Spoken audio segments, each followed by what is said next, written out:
The US Fed Reserve has warned the economy is facing growing risks of higher unemployment and higher inflation because of the tariff increases. As Fed Chair Jerome Powell kept rates on hold this morning, he says Donald Trump's taxes pointed to an uncertain economic outlook. What looks likely, given the scope and scale of the tariffs, is that we will see certainly the risks to higher inflation, higher unemployment have increased. White House says it does not believe the US inflation rate will rise again. Let's go to independent analyst Evan Lucas for more now. Evan, good to see you. So what are your key takeouts from the Fed Reserve meeting this morning?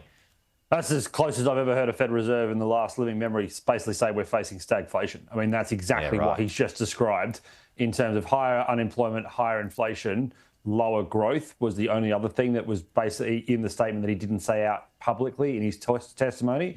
That is the definition of stagflation. And that's clearly what they're worried about. They're also clearly very, very worried about repeating the mistakes of 2022, 2023. And that is not seeing the inflation pickup that we saw during that period as transitory, was their word doing then, where it was actually structural. And that's what they're also keeping their powder dry, why they are now suggesting rate expectations for 2025 are probably out the window. It's still expected to see 2 rate cuts over in the US, but overall, listening to what they're now saying, if it's going to happen, it will be very, very late in the year. And the other concern they have is that inflation now will possibly get as high as 3.6 by December. Their mandate, unlike us here in Australia, is 2%, not 2 to 3%. That is a full 1.6% away from target. And their other mandate is in unemployment. And if that starts ticking up, they've got a real problem.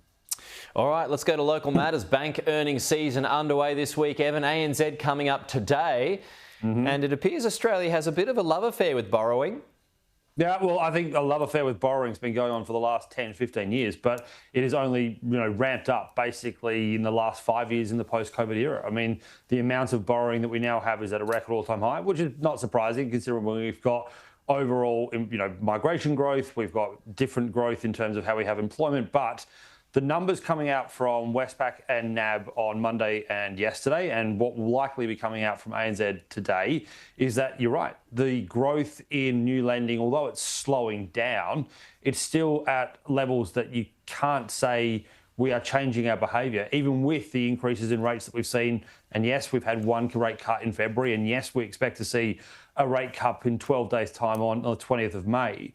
But overall, there is a reason why banks are that big. I mean, just to finish up on that, to put it into consideration, CBA is now $268 billion. That's almost the entire size of the other 3 combined. That's 308 when you put Westpac, NAB and ANZ together. And that is off the back of the fact that, CBA is the best lender in the country and has the largest lending book. So our lending capacity continues to grow. The housing scenario that we find and the amount of money that not only the banks want to lend you, but the way the government wants to give you money to get into the housing market shows that bank earning season shows one thing: Australians love to borrow, and that's not changing anytime soon. Well, okay. Evan Lucas, thank you. We'll chat again next week.